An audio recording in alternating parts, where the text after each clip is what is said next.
ಇದಲ್ಲದೆ ಇದೇ ಗ್ರೌಂಡ್ನಲ್ಲಿ ಜೈ ಬಾಪು, ಜೈ ಭೀಮ್, ಜೈ ಸಂವಿಧಾನ ರಕ್ಷಣೆ ಮಾಡುವಂತ ಸಮಾವೇಶವನ್ನು ಕೂಡ ಹಮ್ಮಿಕೊಂಡಿದ್ದು. ಯಾಕೆ ಬಾಪು ಈ ಪುಣ್ಯ ಭೂಮಿಯಿಂದ ಈ ದೇಶಕ್ಕೆ ಸ್ವಾತಂತ್ರ್ಯವನ್ನು ತರ್ಕೊಟ್ಟದಕ್ಕೆ ನಾವು ಬಾಪುನ ಸ್ಮರಿಸ್ಕೊಳ್ತಾ ಇದ್ದೇವೆ.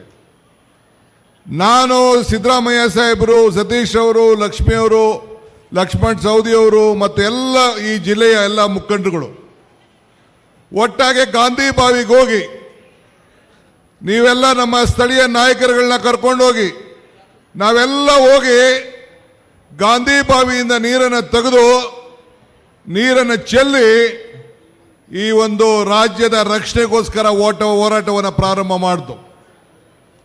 ನಮ್ಮ ಜನ ಧ್ವನಿಯನ್ನ ಕೇಳಬೇಕು ಅಂತೇಳಿ ಇವತ್ತು ನಾವು ಹೋರಾಟವನ್ನು ಮಾಡಿದ್ವು. ಅದಾದ ಮೇಲೆ ಚಿಕ್ಕೋಡಿಗೆ ಹೋಗಿ 5 ಗ್ಯಾರಂಟಿಗಳನ್ನು ಘೋಷಣೆ ಮಾಡುವಂತ ಪ್ರಥಮ ಗ್ಯಾರಂಟಿ, ನಿಮ್ಮ ಎಲ್ಲ ಮನೆಗಳಲ್ಲಿ ಬೆಳಕನ್ನು ಚೆಲ್ಲಬೇಕು, ದೀಪ ಉರಿಬೇಕು ಅಂತೇಳಿ ಗೃಹ ಜ್ಯೋತಿಯನ್ನ ನಾವು ಪ್ರಾರಂಭವನ್ನು ಮಾಡಿದ್ವು. ಅದಾದ ಮೇಲೆ 5 ಗ್ಯಾರಂಟಿಗಳನ್ನು ಕೊಟ್ಟು, ಯಾಕೆ ಕೊಟ್ಟು?